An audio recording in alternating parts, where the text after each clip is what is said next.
Saagar Enjeti over at Breaking Points has obtained the police documents from the Henderson Police Department pertaining to the Israeli official who serves in Benjamin Netanyahu's government. He's a cybersecurity expert. He was caught up in a pedophile sting operation. Now, we have more details about what he was attempting to do, how he got caught. It's an incredible story. So here's what the declaration of arrest from the Henderson Police Department says about the arrest of Tom Alexandrovich, again, an Israeli official who was allowed to fly back to Israel immediately after he was caught trying to lure a minor for sex in an FBI and local police department sting operation. Take a look. You could see Tom Alexandrovich, the date and the time of his arrest, which was August 6, 2025. You will see that he was charged with luring a minor using technology. Some of the details, guys, here is that it's a classic kind of undercover sting operation run by the FBI Child Task Force and the Nevada Internet Crimes Against Children Task Force. That was a joint operation that they launched on August 6th. What we learn effectively is that an undercover operative began to pose as a 15-year-old girl on two different apps. One of them is called Pure, and later on using WhatsApp. What they found is that Tom Alexandrovich engaged in a conversation with what he believed to be a 15-year-old female juvenile and, quote, spoke about sexual contact with that minor. The user then later agreed to meet the decoy at a predetermined location. The sexual contact included, quote, bringing a condom and taking the decoy to Cirque du Soleil in Las Vegas. So these details are important because it proves, I mean, now there's clear documentation that he is showing in that video, indicating that this Israeli official was in fact caught. He was in fact arrested, like the 7 other individuals who were arrested as part of the sting operation, but he was treated very differently. And we also have some clarity on the age of the decoy. Basically, he thought he was luring a 15-year-old girl to essentially have sexual relations with. Obviously, that's against the law. The Cirque du Soleil information is, all of it is just disgusting, right? Like all of it is so gross. This is how these people operate. But Cenk, before we get to more revelations of this arrest, what do you think so far? I mean, look, we're all not surprised, right? We all know that that the 7 Americans were gonna be in a lot of trouble, and that the 1 Israeli was gonna escape. Like, are Israeli supporters pretending that they're outraged by that? Are they pretending that they didn't know that was gonna happen? We all know that the Israeli was gonna walk, right? And in fact, they probably know it so well. This is why, like, I think that if we don't do something about this, I don't know that they're doing it now, but if we don't do something about this, what we're telling them is any Israeli can come here, rape our kids, and get away with it. That's exactly right, yeah. I mean, that's just a literal fact, right? Because, I mean, I don't know why in the world we let him go. I mean, we all know why, right? But there is no technical reasons to let him go.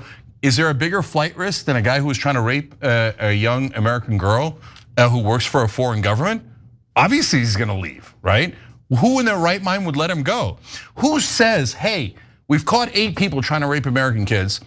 7 of them are Americans, so they need to go to prison. But 1 of them is an Israeli, so he should obviously be freed. Crazy. I mean, that's just, this country is not Romania, or Israel. This country's America. Right. So if you're an American, you're in a lot of trouble, and you should be. If you're an Israeli, get out of jail free card. In fact, it's not just about pedophilia, guys. Then Israelis can come here for sexual tourism, for criminal tourism. They can come in, they can just come and take your goddamn, they can just take do whatever they want. They can do whatever they want to Americans. That's the message. And just leave. That's the message being sent. And by the way, we're just scratching the surface here, because what this guy was involved in professionally while he was in the United States is very problematic, especially given Israel's history of spying on America and Americans. So with that in mind, let's go to the next clip where the FBI and the Henderson Police Department ensured that they got this guy to identify himself. That's an important part of the sting operation. Take a look. Prior to the meeting, photographs of the subject communicating with the decoy juvenile were obtained. The suspect advised they would be arriving in an Uber Quote, while the undercover operative was in contact with the subject, being made aware in the area of the predetermined location, task force operators contacted this person who they knew to be arriving. Quote, every attempt was made to positively identify that user that had agreed to sexual contact. That subject was then identified as Tom Alexandrovich prior to being contacted. What they say is that Alexandrovich was placed under arrest. He was transported to the Henderson Police Department. Due to the aforementioned facts, they say they determined based on the undercover communications with the phone number and everything that Alexandrovich did indeed, arrive at this location with the intent to have sex. What then follows is an extraordinary interview with a lot of claims being made that undermine a lot of what we are now learning.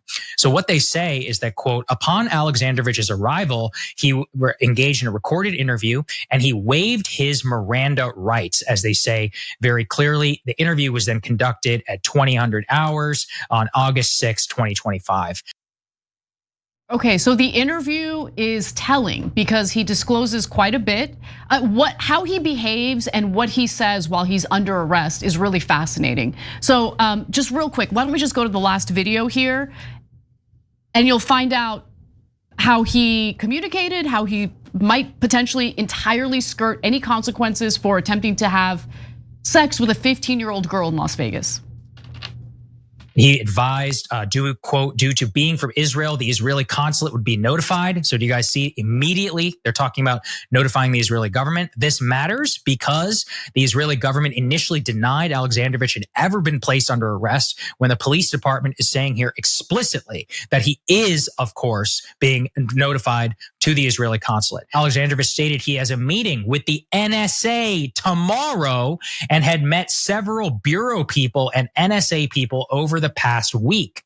So let me just underscore that. This man is here in our country on behalf of the Israeli government to meet with the NSA and with the FBI, and in the meantime gets caught up in an FBI sting operation where he is allegedly, I guess, for the legal record, trying to meet up with a 15-year-old girl for sexual contact. Stated, quote, he was embarrassed for being arrested. This is where things get very interesting, guys.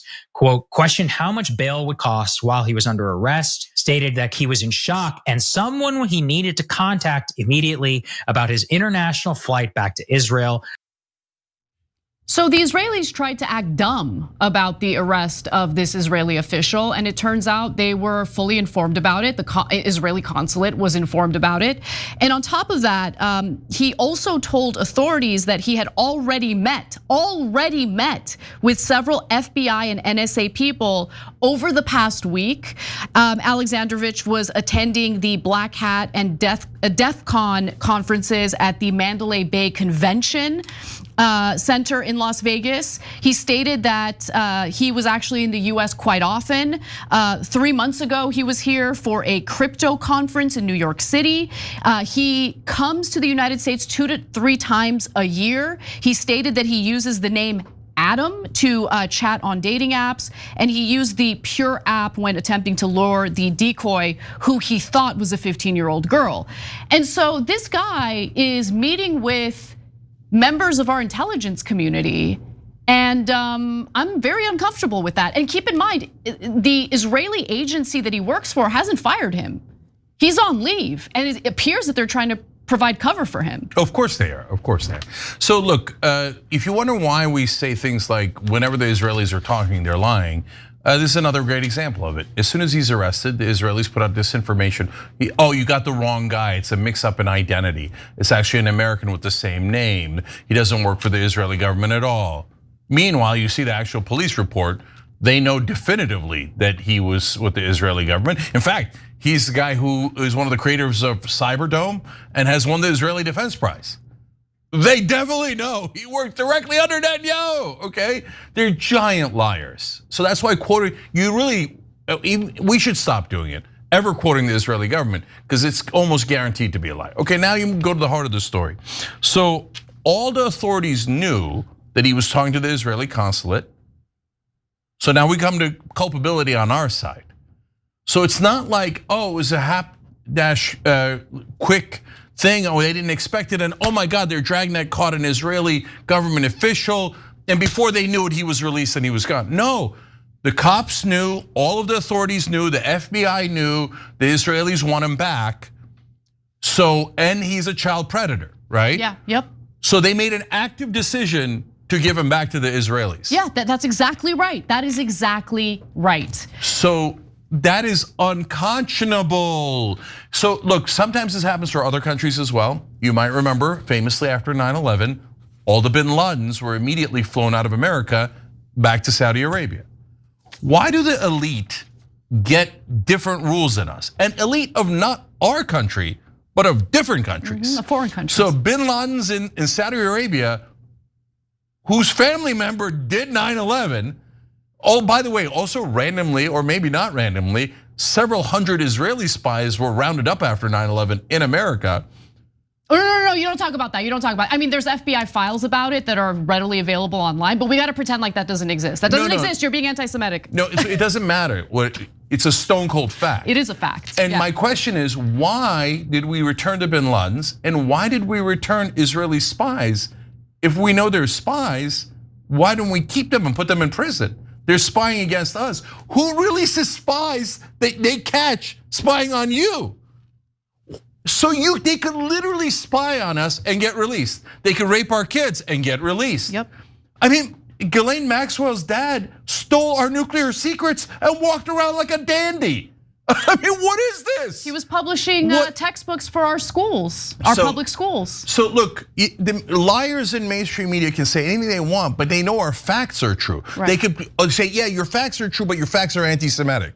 Your facts are true, but you should shut up and be arrested, right? No, thank you. Okay, no, I'm not interested in that. And now that gets to, oh, by the way, great job by Breaking Points. Way to go, Saagar, okay? Terrific reporting, and that's why online media is infinitely better than mainstream media. The mainstream media guys wouldn't, you know why they didn't get it and Saagar got it? Because Saagar tried and they didn't. They barely even covered this story. How do you not cover this? How is this not 24/7 on cable news? This is a huge scandal. Okay, because cable news and mainstream media is not in the business of doing reporting, they're in the business of doing propaganda. So they look at this same report and they're not outraged like Breaking Points is and we are, and maybe Tucker Carlson is, etc. No, they look at it and they're outraged at us. They're like, you're supposed to cover that up. You're supposed to cover it up for the Israelis. Anti-Semite, God damn it. Now we're accusing all of America of anti-Semites. Yes, you are. Yeah. And it's sick and it's gross and we're tired of it. All right, now last thing on the heart of this story. So Anna, you're right. We're working on cybersecurity with the Israelis. That's such a terrible idea. Are you mental? Of course they're gonna put in bugs to learn all of our secrets. And then when we catch them, guess what we're gonna do? Release them back to Israel. I mean, the Israelis are legendary for spying. They're legendary for betraying their allies. They're legendary for putting things in products that are either bugs or bombs. Yes. And we're letting them touch our cybersecurity, and then we have these nonsense conversations about, oh, is China getting someone's handle on TikTok? Did Russia do 4 million impressions on Twitter back in 2016? Meanwhile, Israel's like, we own you, bitches. Yeah, and everybody's like, oh, we're so sorry, Israel. And by the way, you don't have to be like, I don't know why people defend this. Why would, if you're an Israeli, why would you defend this son of a bitch? Like, I always use my own example. As a Turkish American, if you caught a pedophile here in America who's Turkish, I'd say, give that guy life. Yeah. Why? Why would I? Who cares about your stupid ethnicity? Are you an American or are you not an American? Okay, anyone defending this guy's a pig. Every time you ring the bell below, an angel gets his wings. Totally not true, but it does keep you updated on our live shows.